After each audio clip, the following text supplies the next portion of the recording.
Pluto सौर मंडल का दूसरा सबसे बड़ा ड्वार्फ प्लैनेट है जो कभी सोलर सिस्टम का 9th प्लैनेट हुआ करता था, लेकिन आज काइपर बेल्ट के सबसे बड़े सेलेस्टियल ऑब्जेक्ट में से एक माना जाता है। सौर मंडल का सबसे भारी ड्वार्फ प्लैनेट पहली बार 1930 में एक अमेरिकी एस्ट्रोनॉमर क्लाइड टॉमबॉग ने खोजा था। हालांकि शुरुआती दौर में इसे 9th प्लैनेट की उपाधि दी गई थी, लेकिन 1992 के बाद से ही ग्रह के रूप में इसके अस्तित्व पर सवाल उठने लगे थे, क्योंकि काइपर बेल्ट में इसकी ही जैसे कई छोटे आकार की वस्तुओं की खोज की जा चुकी थी। फिर 2005 में स्कैटर्ड डिस्क में एरिस नाम के एक ड्वार्फ प्लैनेट की खोज हुई। ये प्लैनेट प्लूटो की तुलना में 27% ज्यादा बड़ा निकला। इसके बाद इंटरनेशनल एस्ट्रोनॉमिकल यूनिट ने प्लैनेट की परिभाषा को परिभाषित किया, जिसके बाद प्लूटो सौर मंडल में मौजूद ग्रहों की लिस्ट से बाहर हो गया, जबकि आज भी ये हमारे सूरज को ऑर्बिट करता है। एक प्लैनेट की उपाधि छिन जाने के बाद आज भी एस्ट्रोनॉमर्स इस ड्वार्फ प्लैनेट में रुचि रखते हैं। इसकी अपनी ही एक वजह है, तो चलिए नजर डालते हैं प्लूटो की संरचना पर और जानते हैं कि इस ग्रह में क्या कुछ अलग है। प्लूटो,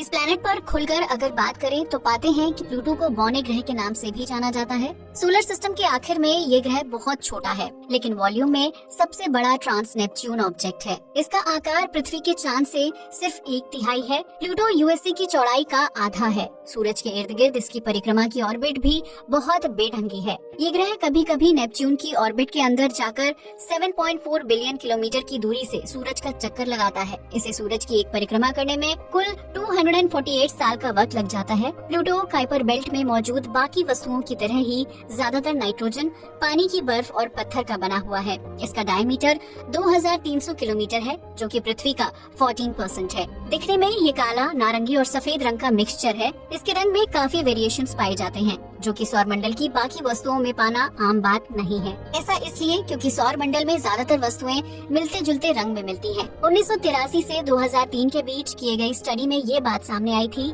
कि प्लूटो के रंग में बदलाव आया है। बदलते रंगों का कारण उस पर बदलते सीजन हो सकते हैं। Pluto atmosphere. प्लूटो पर एटमॉस्फेयर काफी पतला है। इसके वातावरण में खास तौर पर नाइट्रोजन, मीथेन और कार्बन मोनोऑक्साइड है। ये पृथ्वी की तुलना में सूरज से औसतन 40 गुना आगे है। सूरज की रोशनी भी यहाँ तक पहुँचने में लगभग 5.5 घंटे लेती है। इसकी रोशनी का सिर्फ 1/1600 भाग ही प्लूटो को मिलता है। इक्वेटर लाइन पर इसकी सतह -240 डिग्री सेल्सियस जितनी ठंडी हो सकती है। सूरज से दूर जाने पर ये प्लैनेट पूरी तरह जम जाता है।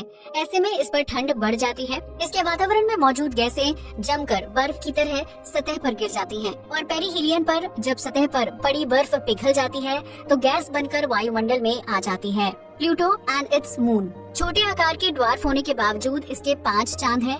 सबसे पहले इसके सबसे बड़े चांद शेरन को 1979 में खोजा गया था। इसका डायमीटर प्लूटो से आधा है।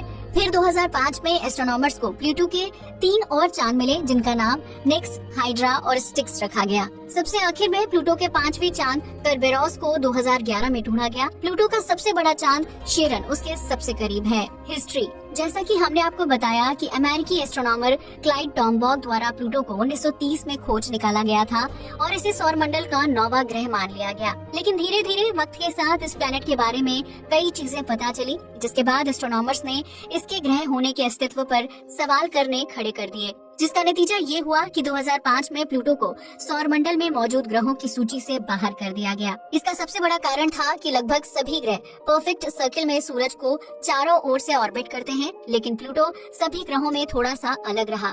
ये अपने सेंटर से एक ओवल शेप्ड पाथ में सूरज के चक्कर लगाता है, लेकिन प्लूटो की ऑर्बिट नेपच्यून की ऑर्बिट से कभी ज्यादा पास होती है तो कभी बेहद दूर, जिसने इस बात पर मुहर लगाई कि ये ड्वार्फ अपनी कोई स्वतंत्र ऑर्बिट बनाने में सक्षम नहीं है। काइपर बेल्ट के घेरे में मिले एरिस ने वैज्ञानिकों को असमंजस में डाला कि प्लूटो को ग्रह की उपाधि देना सही है भी या नहीं, क्योंकि एरिस आकार में प्लूटो से भी बड़ा था। जिसके बाद वैज्ञानिकों ने प्लूटो को ड्वार्फ प्लैनेट करार दिया। ये तो रही प्लैनेट की ऑर्बिट की बात, लेकिन ये ड्वार्फ कई मायनों में बेहद दिलचस्प है। इसका अपने सबसे बड़े चांद से भी एक खास रिश्ता है, जो कि काफी अलग है। Pluto and its moon Charon. हालांकि नासा ने प्लूटो को कभी भी जरूरी ग्रह नहीं माना, लेकिन इसकी एक टीम ने ग्रह की संरचना को समझने के लिए काफी काम किया। 4 जुलाई 2015 को जब न्यू होराइजन्स प्लूटो के सबसे नजदीक से गुजरा तो इसने प्लूटो की कई तस्वीरें खींची। साथ ही न्यू होराइजन्स ने प्लूटो के नेचुरल सैटेलाइट्स को भी कैप्चर किया, जिसमें प्लूटो का सबसे बड़ा उपग्रह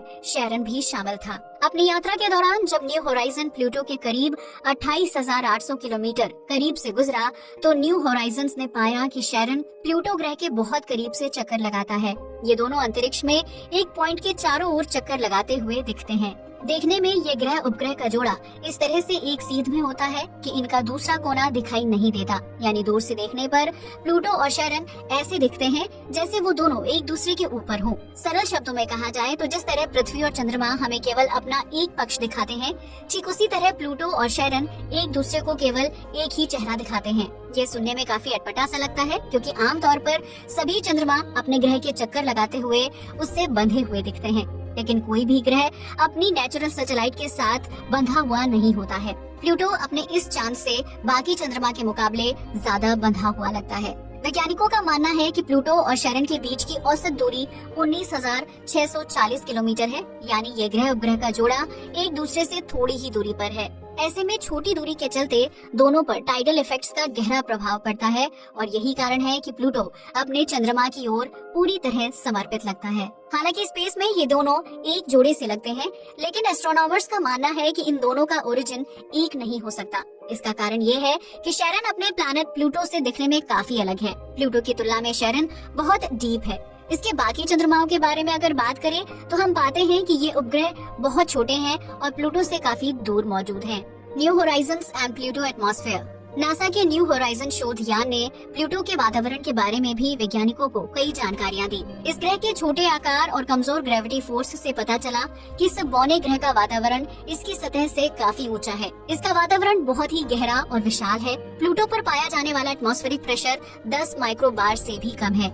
इसका सरल अर्थ ये निकलता है कि इस ग्रह का एटमॉस्फेरिक प्रेशर पृथ्वी की तुलना में 1000 से 1 लाख गुना तक कमजोर है।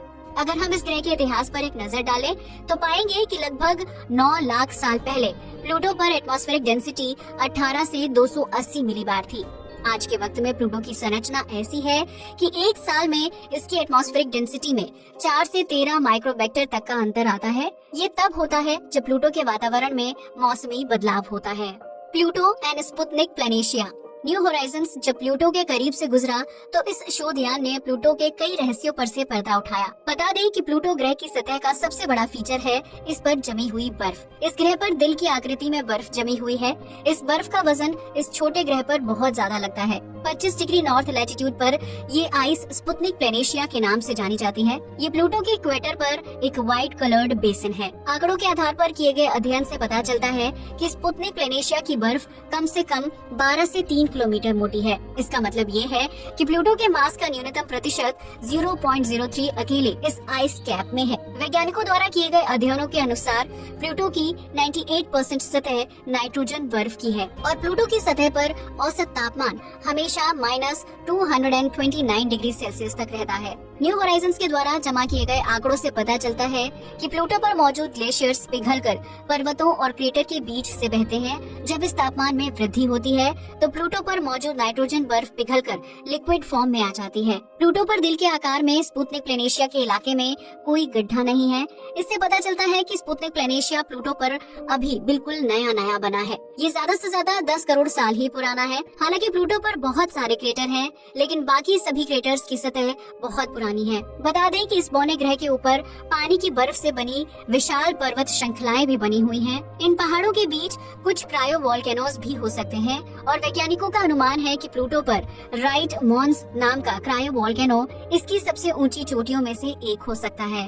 हालांकि प्लूटो सूरज से कोसों दूर है और ऐसे में सूरज की रोशनी का सिर्फ 1/1600 भाग ही प्लूटो को मिलता है, जो कि वहां तक पहुंचने में लगभग 5.5 घंटे का वक्त लेती है। लेकिन फिर भी हाल ही की स्टडीज से जापान के वैज्ञानिकों का मानना है कि शायद इस आइसी ड्वार्फ प्लैनेट पर लाइफ स्पोर्टिंग महासागर हो सकते हैं। अगर ये सागर लिक्विड वाटर फॉर्म में है तो इतनी दूरी पर पानी का लिक्विड फॉर्म में रहना संभव नहीं है। इसलिए ऐसे में वैज्ञानिकों को लगता है कि प्लूटो पर गैस की एक इंसुलेशन लेयर है जो ग्रह पर सागर को लिक्विड फॉर्म में रहने में मदद कर रही है। ऐसे में सवाल उठता है कि क्या हम प्लूटो पर जीवन की संभावनाओं के बारे में सोच सकते हैं? साइंटिस्ट इसका जवाब ऐसे देते हैं कि शायद ये मीथेन की एक परत है जो कि प्लूटो के गर्म चट्टानी कोर में कार्बनिक पदार्थों के टूटने से आ रही हीट से बनी है और महासागर को लिक्विड रखने में मदद कर रही है। साइंटिस्ट कहते हैं कि सूरज से इतनी दूर पर मौजूद प्लूटो पर अगर गैस हाइड्रेट्स की परत महासागर को तरल रखने में सक्षम हो सकती है तो ये भी संभावनाएं हो सकती हैं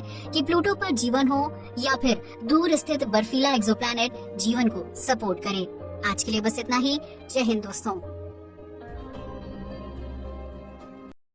ऐसी ही अन्य रोचक जानकारियों के लिए चैनल को सब्सक्राइब और लाइक करें।